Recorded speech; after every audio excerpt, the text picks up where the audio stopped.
Bonjour à tous, c'est Nadège, votre naturopathe en mode squat aujourd'hui.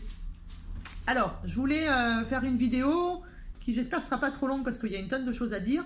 Je voulais vous parler du stress, un mot qui est de plus en plus important dans notre société et pas forcément à cause de la bête qui, soi-disant, est à l'intérieur, fait ses nuits mais se réveille qu'à 6 h du matin, etc., etc. Alors, j'ai plutôt même envie de vous parler des stress. Parce qu'il y en a plusieurs. Alors, on va faire comme toujours un petit peu d'anatomie, physiologie, puis on va essayer de comprendre ce que l'on peut faire pour sortir du stress, pour ne pas les subir, ou pour sortir de ce que l'on appelle, pas forcément à bon escient, la dépression. Alors évidemment, comme toujours, ce sont des généralités. On travaille toujours avec le médecin traitant ou avec la personne spécialisée qui prend en charge le client et on ne va jamais à l'encontre de l'allopathie. J'aime bien le répéter régulièrement, mais c'est très important pour moi. Normalement, vous le savez déjà. Alors, le stress, qu'est-ce que c'est? Déjà, le stress, c'est quelque chose qui est indispensable à notre vie. Si on n'a pas de stress, on meurt. D'accord? Pourquoi les stress? Parce qu'on a d'abord le stress qui nous maintient en vie, puis on a le stress qui nous permet de nous adapter, puis on a le stress chronique, et c'est à partir du stress chronique qu'on va commencer à avoir des soucis de santé. Alors, qu'est-ce que c'est que le stress? Eh bien, pour savoir ce que c'est que le stress, il faut déjà parler un petit peu du système nerveux. Dans notre système nerveux, on a le système nerveux central d'un côté. Dans ces cas-là, on va parler du cerveau et notamment de l'hypothalamus, et qui est le président et de son valet, entre guillemets, c'est bien de circonstance d'ailleurs, l'hypophyse, qui est en lien très étroit avec toutes les glandes endocrines de notre corps, mais aussi avec les nerfs, etc., etc. Dans ce système nerveux central, on a bien entendu notre caboche, mais on a aussi tout ce qui est derrière, c'est-à-dire la moelle épinière qui est dans notre colonne vertébrale, le liquide céphalorachidien, etc., etc. Et puis, on a ce qu'on appelle le système nerveux périphérique. Et dans ce système nerveux périphérique, en fait, on a deux sous-groupes. On a le système nerveux que l'on dit... Alors, je vais essayer de vous trouver un mot...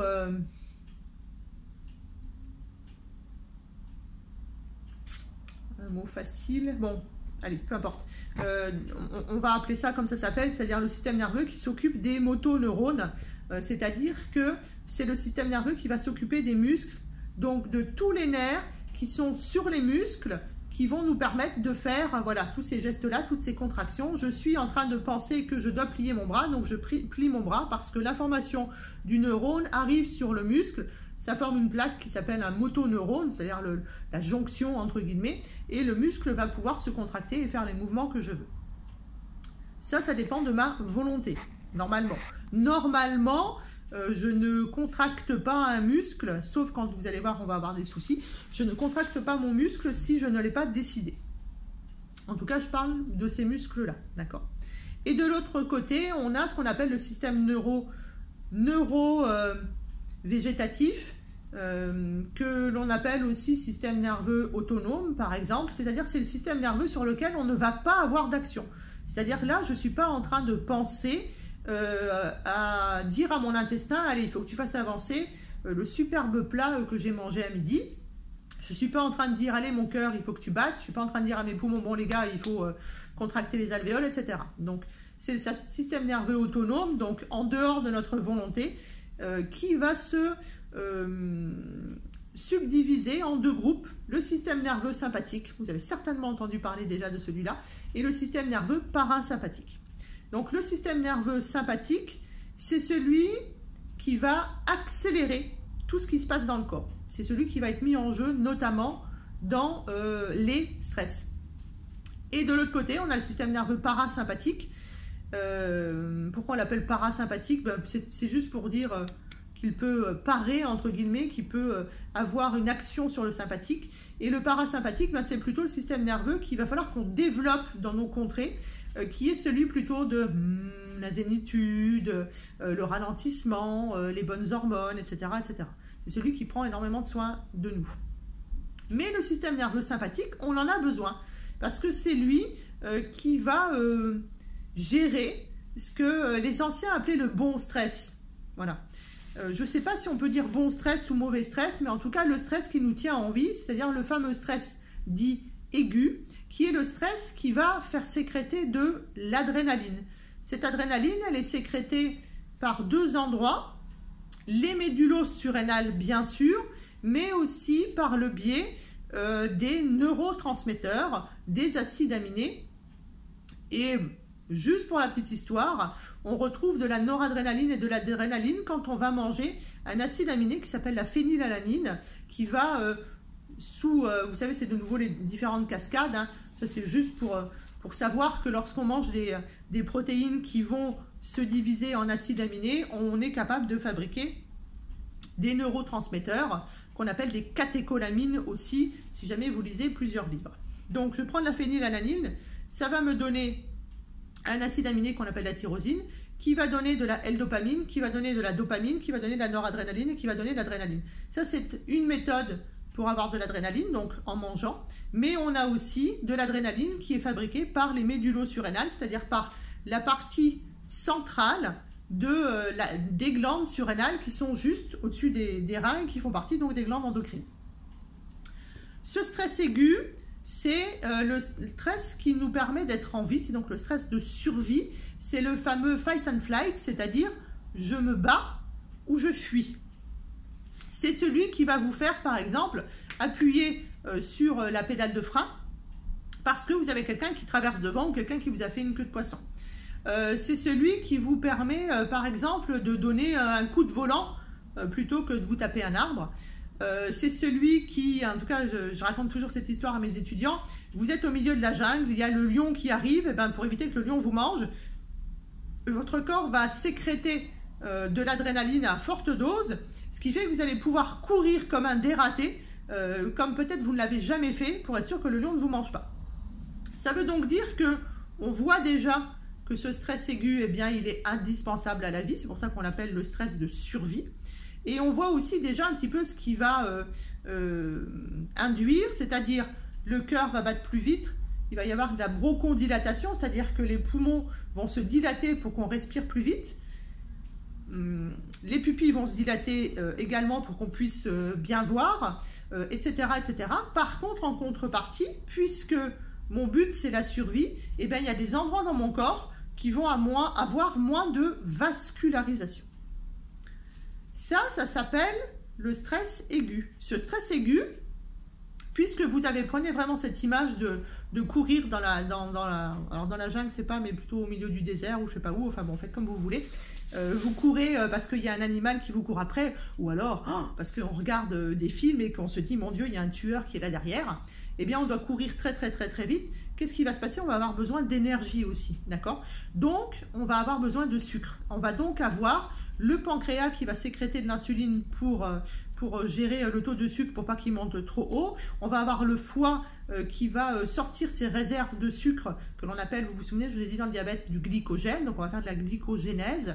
Et si jamais on doit courir pendant un certain nombre de kilomètres, eh ben, on va même aller chercher les lipides et les protéines. Et là, on fera de la néoglycogénèse. Mais ce n'est pas le souci aujourd'hui. En tout cas, ce qu'il faut savoir, surtout, c'est que lorsqu'on a un stress aigu, qui est, surtout, retenez bien ça, indispensable à la vie, on va sécréter de l'adrénaline par plusieurs moyens. Et cette adrénaline, elle va rentrer dans la cellule. Et bien, quand l'adrénaline rentre dans la cellule, j'ai le magnésium qui sort de ma cellule. J'ai aussi un problème de calcium.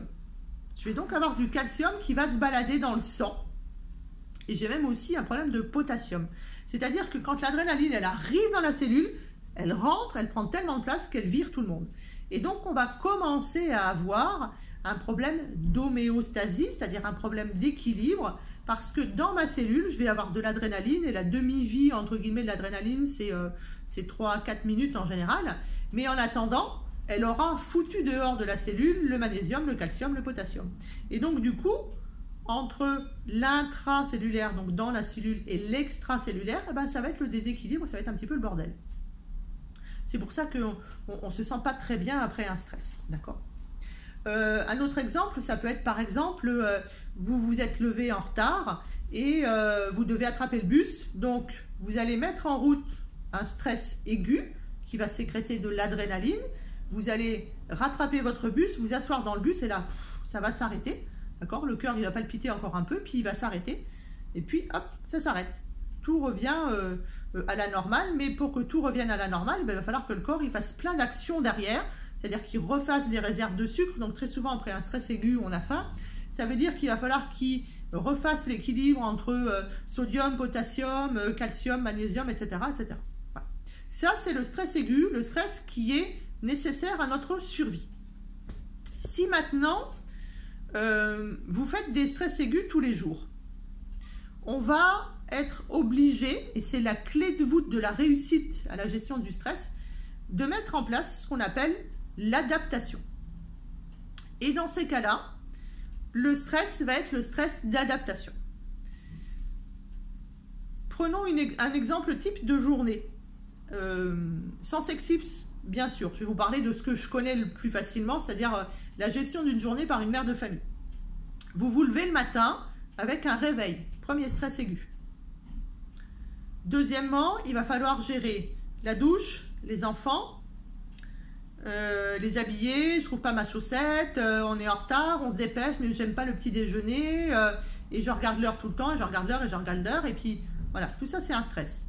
On rentre dans la voiture, on amène les enfants, si tant soit peu qu'on en ait un qui soit grand, qui soit dans un collège, dans un endroit, et que l'autre soit plus petit, dans une école élémentaire à l'autre bout de la ville, ben vous prenez les embouteillages, là-dessus on rajoute du stress encore et encore, toujours des petits stress aigus, mais du stress.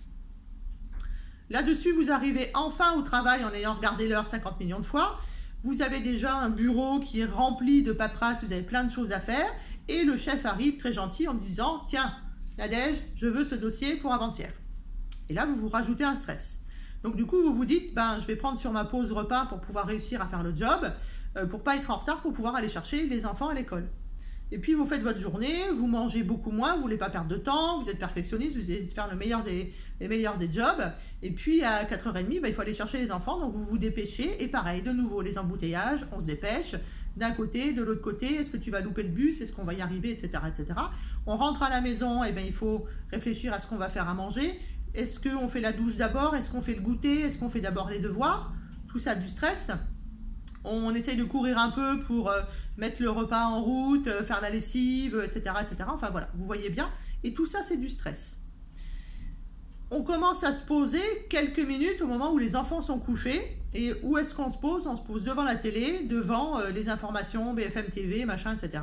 Et on rajoute du stress. Et en fait, toute la journée, ça a été un stress. Le truc, c'est pourquoi je vous parle de ça, c'est qu'en fait, un stress aigu, plus un stress aigu, plus un stress aigu, plus un stress aigu, plus un stress aigu, fait qu'au bout d'un moment, vous n'avez plus d'adrénaline. Et qui est-ce qui va prendre le relais? C'est on va dire une autre hormone, un autre neurotransmetteur, une autre substance, on va dire, voilà, c'est plus facile, une autre substance qui s'appelle le cortisol. Le cortisol, il va induire des conséquences également sur le corps physique, le corps énergétique bien entendu, et le corps mental, je ne vous en parle même pas.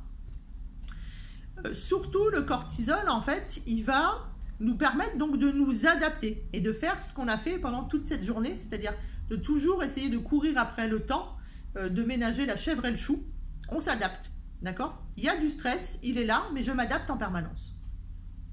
Et donc ça va avoir plein de conséquences. Donc la même chose, on va de nouveau, évidemment, alors on n'est plus dans le stress aigu avec le cœur qui bat vite, les poumons qui se dilatent, etc., etc. Par contre, on va commencer à rentrer, puisqu'on fait des petits stress aigus les uns à côté des autres, par une mauvaise gestion du sucre, un abus d'insuline, donc une fatigue du pancréas, le foie qui doit gérer les réserves de sucre également, une fatigue du foie, l'immunité.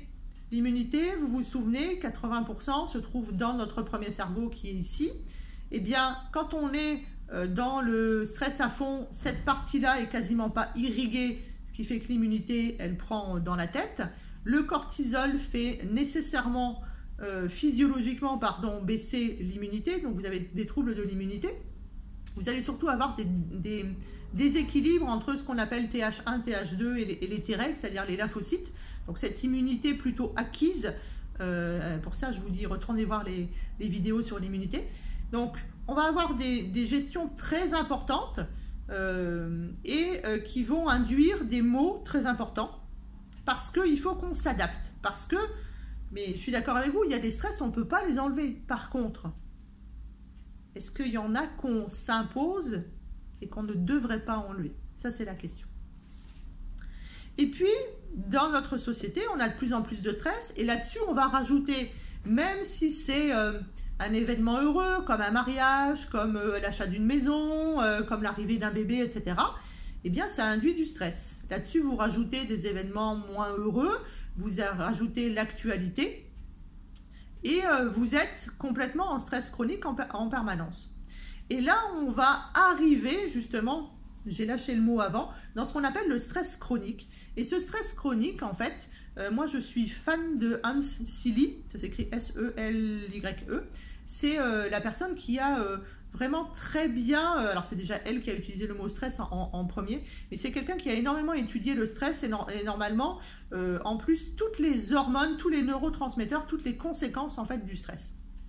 Et donc, le stress aigu, la phase d'adaptation où le cortisol prend le relais, puis ce qu'on appelle le stress chronique, et là on a, en tout cas c'est Hans qui le dit, on a deux sous-groupes dans ce stress chronique, ce que l'on appelle le burn-in et le burn-out. Eh bien, le burn-in, c'est la conséquence de tous ces petits stress qui fait qu'on s'est adapté. On rajoute du stress là-dessus et on arrive dans ce qu'on appelle le stress chronique. Le burn-in, c'est un moment où on a encore des hormones, encore des neurotransmetteurs, encore de la force, encore de l'énergie. Même si plus on avance dans le temps, moins on en a. Et surtout, on va mettre vraiment très fortement à mal notre corps. C'est le moment où on commence à ne plus dormir la nuit et donc à ne plus avoir un sommeil réparateur. Et vous savez que quand on ne dort pas, on fout en l'air 4400 gènes. En tout cas, ils se développent moins bien. On râpe les télomères, c'est-à-dire le bout de nos chromosomes. Mais aussi, on va donner des difficultés sur la digestion. On n'assimile plus, ce qui veut dire qu'on ne va plus avoir d'énergie. On va fissurer ce qu'on appelle les mitochondries, c'est-à-dire donc nos petites usines à faire de l'énergie, à faire de l'ATP, ce qui fait qu'on est en forme et qu'on arrive à faire plein de choses de 5h le matin à 5h le soir. La gestion de la glycémie, donc du sucre dans le sang, va nous induire vers de l'insulinorésistance. C'est ce que je vous disais dans le diabète, c'est-à-dire qu'on va avoir besoin de plus en plus de taux d'insuline pour le même taux de sucre. Quand on est sous cortisol en permanence, je fais juste une petite parenthèse, on a besoin de cortisol, d'accord? Quand on est sous cortisol, c'est le cortisol qui nous fait nous réveiller le matin. Mais le cortisol doit être en harmonie, c'est-à-dire que je ne dois pas avoir des pics de cortisol, d'accord? Et c'est le stress chronique, c'est des pics de cortisol, le stress chronique, d'accord? Et vous vous souvenez, le cortisol a sa meilleure amie qui est dans ce tango, c'est l'insuline. Donc vous comprenez bien que lorsque je suis en pic de cortisol en permanence, eh bien mon insuline est mal gérée et je vais sur l'insulinorésistance. Le cortisol, ça va faire quelque chose de dingue aussi, c'est que ça ferme ce qu'on appelle les adipocytes, ces fameuses cellules graisseuses. Et donc le burn-in, c'est la phase où on a plutôt tendance à grossir. Voilà pourquoi on a le droit de dire que le stress, ça fait grossir ou ça fait maigrir en fonction des gens. Ben, ça va vous faire grossir ou maigrir en fonction du stade où vous êtes dans le stress. D'accord ? Donc, on fout en l'air toute notre homéostasie, c'est-à-dire tout notre équilibre sur les sels minéraux, sur les vitamines, sur les acides aminés, etc. On fout en l'air la gestion donc, de la glycémie, on fout en l'air le pancréas, on fout en l'air le foie. Évidemment, l'immunité, il ne faut plus y penser. Hein. On n'a plus de gestion de l'inflammation, c'est-à-dire qu'on a une inflammation de bas grade, on est afflammé en permanence. Et on fout en l'air tout ce qui est hormones, neurotransmetteurs, etc. On tire sur nos réserves, que ce soit de sérotonine, de dopamine, etc. La sérotonine, c'est 95% qui est faite ici au niveau de l'intestin. Vous imaginez bien que la sérotonine, elle se développe correctement si on mange correctement, si on dort correctement, si on digère correctement, si on assimile correctement, et surtout si l'intestin est capable de gérer et de fabriquer la sérotonine. Si votre microbiote, votre immunité est down, forcément, c'est juste pas possible de créer de la sérotonine. Et dans ces cas-là, vous allez même avoir une différence, c'est-à-dire que vous allez avoir de la sérotonine au niveau du cerveau, vous n'en aurez plus au niveau de l'intestin, il va y avoir un déséquilibre et vous allez presque avoir l'impression d'avoir une double personnalité. D'accord? Ça s'appelle le burn-in. Donc là-dessus, la naturo, elle peut super bien agir, comme sur le stress adaptation, hein, d'accord? Avec la respiration, avec le yoga, avec peut-être la méditation, avec en tout cas des plantes adaptogènes, avec une hygiène alimentaire, une hygiène sportive, etc. Et surtout une grosse prise en charge du corps mental. Eh bien, en 6 mois, on vous sort de ce stade-là parce que c'est encore faisable. Il y a encore des réserves. Il y a encore des réserves de dopamine, de sérotonine, etc. Il y a encore du mouvement. Même si nos mitochondries sont fissurées, on sait que tout se régénère dans le corps et qu'à partir du moment où on va prendre en charge le sommeil, qui va nous permettre de nous régénérer, ben, pour le reste, ça sera un petit peu plus facile. Et puis, il arrive un moment où ben là, on ne se prend pas en charge parce qu'on ne se rend pas compte en fait qu'on est stressé. Vous savez, moi, j'ai des gens au cabinet, je leur dis, est-ce que vous êtes stressé? Ils me disent, non, non, non, pas du tout. Et pour moi, c'est la pire des choses. Quand on ne se rend plus compte qu'on est stressé, c'est qu'on est en plein dedans tout le temps, qu'on ne réagit plus, qu'on n'a plus de réaction, qu'on n'a plus d'émotion. Et ça, c'est très, très, très compliqué à gérer. Donc, vous avez le burn-in.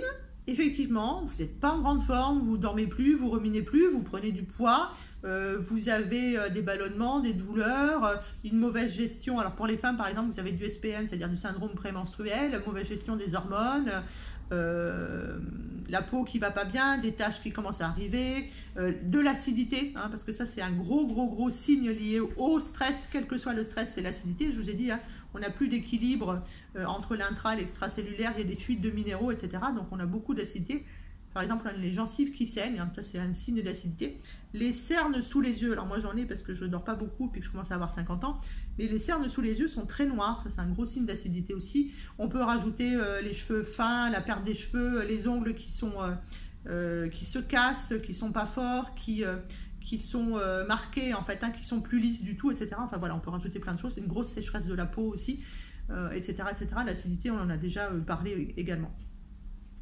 Mais tout ça, c'est encore gérable quand on est dans le burn-in. Ça se fait très bien, c'est long, ça va prendre 6 mois, il va falloir travailler sur plusieurs axes, mais on y arrive bien. Et puis, eh ben, on n'a pas envie, ou on est déjà au stade où on ne se rend plus compte qu'on est stressé en permanence, et on va tomber dans ce qu'on appelle le burn-out, que les gens appellent aussi dépression. Je trouve que c'est un mot qui est plutôt négatif. Pour une fois, l'anglicisme burn-out, j'aime bien. Donc burn, vous vous souvenez, ça veut dire brûler, hein, d'accord? Donc je brûle à l'intérieur, et après le burn-out, je suis même plus capable de brûler, d'accord? Eh bien, le burn-out, c'est le moment où il n'y a plus rien. C'est le moment où vous passez du lit au canapé, si vous avez encore de l'énergie, mais en tout cas, vous ne faites plus rien. Vous ne pouvez plus aller travailler. Vous n'avez plus de force pour rien faire. Vous dormez plus. Pourquoi? Parce que vous n'avez plus aucune réserve. Et vous allez commencer à maigrir. Et ça, c'est la fameuse phase du stress où je maigris.